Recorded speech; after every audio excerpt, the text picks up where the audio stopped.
और big and bold में अब आपको लिए चलता हूं पॉलिटिकल खबरों की तरफ और दिखाता हूं पहली पॉलिटिकल खबर ये रही बिहार की राजनीति से ये खबर। जीतन राम मांझी के बेटे संतोष मांझी ने इस्तीफा दे दिया। मांझी के बेटे ने नीतीश कैबिनेट से इस्तीफा दिया।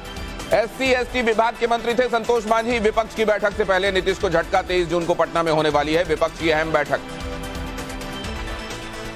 और अगली अहम खबर राजस्थान कांग्रेस से सचिन पायलट और अशोक गहलोत के बीच खत्म नहीं हो रही है तकरार। पायलट का कामकाज देख रही पीके की कंपनी ने बनाया नया प्लान।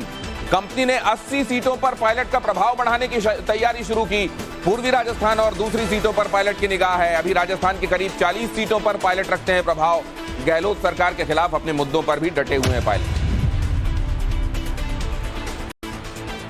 और उधर भोपाल में लगी आग तो काबू में आ गई, लेकिन सियासत, ये हाल है उसका। भोपाल के सतपुड़ा भवन में लगी भीषण आग 14 घंटे की मशक्कत के बाद काबू में आ गई, लेकिन सियासत बेकाबू हो गई। या यूं कहें कि चुनाव से पहले MP में शोले भड़क उठे हैं। मध्य प्रदेश कांग्रेस के अध्यक्ष कमलनाथ ने सवाल किया है कि आग लगी या लगाई गई, ये सबसे बड़ा प्रश्न है। इसकी निष्पक्ष जांच होनी चाहिए। 12,000 से ज्यादा फाइलें जलने की खबर है। प्रदेश के गृह मंत्री नरोत्तम मिश्र ने कमलनाथ के आरोपों पर पलटवार किया। उन्होंने कहा कि डिजिटल युग में दस्तावेज नष्ट करना संभव नहीं है। जल्द ही पूरा बैकअप क्रिएट कर लिया जाएगा। CM शिवराज सिंह ने आग लगने की वजह की प्रारंभिक जांच के लिए एक कमेटी गठित की है, जो 3 दिन में रिपोर्ट सौंपेगी। सूत्रों के मुताबिक आग में इकोनॉमिक ऑफेंस विंग और लोकायुक्त से जुड़ी शिकायतों की कुछ फाइलों के रिकॉर्ड जल गए हैं, जिस पर कांग्रेस ने तंज कसा है और ट्वीट किया है कि चुनाव से पहले लगी यह आग बताती है कि बीजेपी सरकार को अपने जाने की भनक लग गई है, इसीलिए भ्रष्टाचार की फाइलें जलने लगी हैं। और भोपाल के जिस सतपुड़ा भवन में आग लगी है और सियासत चल रही है, उसमें कैसे आग लगी, पूरी खबर जरा देखिए। ये है पूरी खबर। सतपुड़ा भवन में बेसमेंट, ग्राउंड फ्लोर समेत कुल 6 फ्लोर हैं। ये लीजिए सतपुड़ा भवन। यहाँ टाइम्स नाउ के हाईटेक स्टूडियो में हमने यहाँ उतार दिया आपके लिए। इसमें मध्य प्रदेश सरकार के 20 विभागों के दफ्तर चलते हैं। तीसरी मंजिल पर अनुसूचित जनजाति विभाग के दफ्तर में कल शाम आग लगी। दावा यह है कि एक AC कंप्रेसर फटने से आग की शुरुआत हुई। इसके बाद एक के बाद एक करीब 30 AC कंप्रेसर फटते चले गए। आग ने 4th, 5वीं और 6वीं मंजिल को चपेट में ले लिया। सबसे ज्यादा नुकसान ST विभाग के साथ ट्रांसपोर्ट हेल्थ डिपार्टमेंट के दफ्तर को हुआ है, जिसके कई फाइलों और कई कागजात के जल जाने की आशंका है। और बिग एंड बोल्ड में अगली अहम खबर, शिवसेना के विज्ञापन पर चढ़ा महाराष्ट्र का सियासी पारा। विज्ञापन में शिंदे को बतौर CM फडणवीस से बताया ज्यादा पॉपुलर।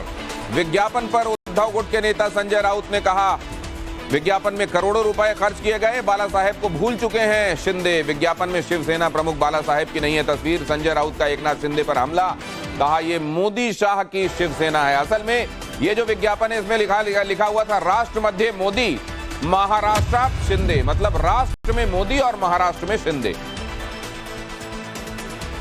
और बिग एंड बोल्ड में अगली अहम खबर, दमोह के गंगा जमुना स्कूल के अवैध अतिक्रमण पर प्रशासन का एक्शन देखने को मिला। बगैर इजाजत बन रही बिल्डिंग पर चला नगर निगम का बुलडोजर। भारी पुलिस बल के साथ प्रशासन की टीम ने की कार्रवाई। ताले तोड़कर अंदर घुसा नगर पालिका प्रशासन। सुबह स्थानीय लोगों के भारी विरोध के बाद लौटा था प्रशासन। अतिक्रमण पर नगर पालिका ने जारी किया था स्कूल को नोटिस।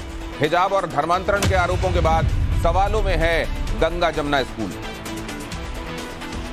और अब आपको दिखाता हूं big and bold quick political take. CoWIN app से डेटा लीक होने के आरोपों पर केंद्र सरकार ने सफाई दी है। स्वास्थ्य मंत्रालय के मुताबिक पोर्टल पूरी तरह से सुरक्षित है और डेटा में सेंध लगाने के सभी दावे बेबुनियाद हैं। वहीं IT राज्य मंत्री राजीव चंद्रशेखर ने कहा, टेलीग्राम पर जो डेटा सर्कुलेट हो रहा है, उसे देखकर लगता है कि पिछली बार जिस हैकर ने डेटा चोरी किया था, उसी को टेलीग्राम बॉट ने एक्सेस कर लिया है। JDU ने BJP पर देश को कर्ज में डुबाने का आरोप लगाया है। पार्टी का दावा है कि 2014 से पहले देश पर $409 अरब का कर्ज था, जो BJP सरकार आने के बाद $620 अरब के करीब पहुंच चुका है। यानी देश के हर नागरिक पर करीब 32,000 रुपए का कर्ज है। तमिलनाडु BJP चीफ अन्नामलाई के जयललिता को लेकर दिए गए बयान के बाद AIADMK ने BJP को गठबंधन तोड़ने की चेतावनी दी है। वरिष्ठ नेता D जयकुमार ने नाराजगी जताते हुए कहा, दिवंगत व्यक्ति पर टिप्पणी निंदनीय है। अमित शाह और JP नड्डा को अन्नामलाई पर लगाम लगानी चाहिए। ऐसा नहीं होने पर हम गठबंधन पर पुनर्विचार करेंगे।